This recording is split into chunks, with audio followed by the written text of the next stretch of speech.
On November 13th, 2017, Italy failed to qualify for the World Cup. When Italy didn't make the World Cup, I was just completely devastated. Like, it just hasn't hit me yet.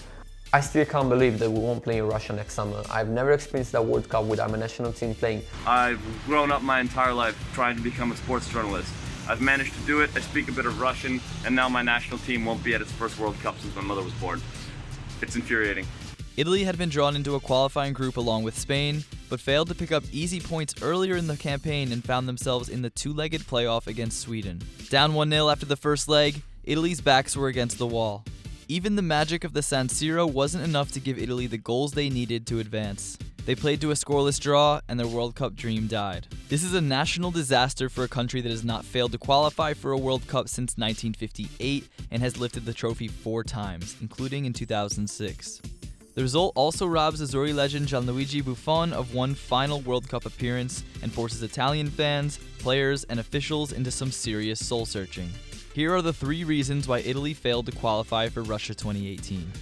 I think the real issue is we didn't qualify for the World Cup was Coach Ventura's fault. For sure there were some structural problems. Our youth development has been poor since we won in 2006, and so we were kind of forced to play with almost the same player as South Africa 2010, being kicked out at the round stages. The game we lost in Madrid against Spain should have been a warning in that sense.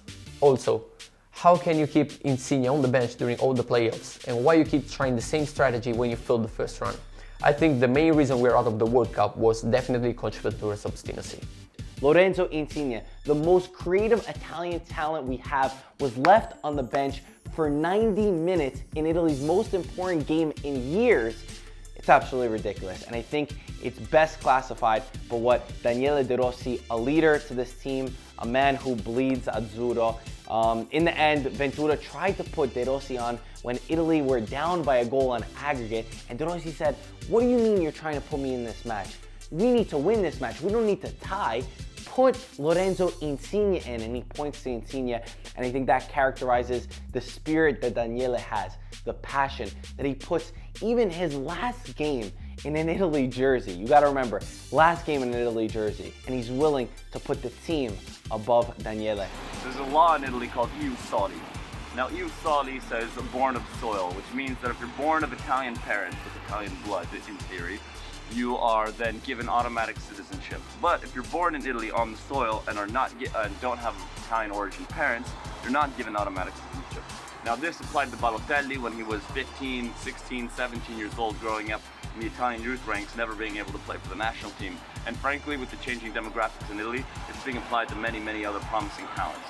And that just prevents players from being able to make the national team at an early age and get developed into the squad.